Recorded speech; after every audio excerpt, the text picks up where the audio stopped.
Hi friends, இந்த வீடியோவில் உங்கள் வீட்லேயே எப்படி ஈஸியாக டோர் அலாரம் செய்கிறதுன்னு பார்க்கலாம். இதுக்கு பழைய எக்ஸாம் பேடு மாதிரி ஒரு அட்டையை எடுத்துக்கிட்டு அதில் ஒரு ஸ்டீல் கப்பை சென்டரில் ஓட்ட போட்டு அந்த அட்டையில் நெட்டை வச்சு நல்லா ஃபிக்ஸ் பண்ணிடுங்க. இப்போ ஒரு டிசி மோட்டாரில் ஒரு நெட்டை கம்மு போட்டு நல்லா ஒட்டிட்டு இன்னொரு நெட்டை இந்த மாதிரி வயரை வச்சு ஜாயின் பண்ணிடுங்க. அந்த டிசி மோட்டாரை கார்ட்போர்டில் இந்த மாதிரி ஒட்டிடணும். இப்போ ஒரு பேட்டரி கனெக்டர் எடுத்து மோட்டாரோட இந்த மாதிரி கனெக்ட் பண்ணிட்டு மோட்டாரோட ப்ளஸில் ஒரு நெட்டையும் பேட்டரி கனெக்டரோட ப்ளஸில் ஒரு நெட்டையும் இந்த மாதிரி ஜாயின் பண்ணிடணும். இப்போ ஒரு பிளாஸ்டிக் கிளிப்பை எடுத்து இந்த மாதிரி ரெண்டு நெட்டையும் மேலேயும் கீழேயும் ஒட்டிட்டு கிளிப்பை போர்டில் அட்டாச் பண்ணிடுங்க. இப்போ ஒரு பேட்டரியை எடுத்து கார்ட்போர்டில் ஒட்டிடணும். பேட்டரி கனெக்டரோட மைனஸ் வயரை நடுவில் கட் பண்ணி அதில் ஆன் ஆஃப் சுவிட்சை கனெக்ட் பண்ணிட்டு அதை கார்ட்போர்டில் ஒட்டிடுங்க. பாதியாக உடைச்ச ஐஸ் குச்சியையும் பாட்டில் மூடியையும் ஓட்ட போட்டு கயிறை வச்சு இந்த மாதிரி கட்டிடணும். இப்போ கொஞ்சம் டபுள் சைடு டேப் எடுத்து நம்ம கார்ட்போர்ட் பின்னாடி ஒட்டி டோரில் ஒட்டிடுங்க.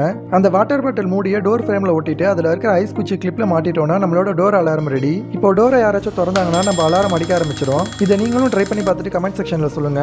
இந்த வீடியோ உங்களுக்கு பிடிச்சிருந்தா வீடியோக்கு ஒரு லைக்கை தட்டி விட்டு இந்த மாதிரி WoW ஃபேக்ஸ்க்கு நம்ம சேனலை மறக்காம சப்ஸ்கிரைப் பண்ணிருங்க.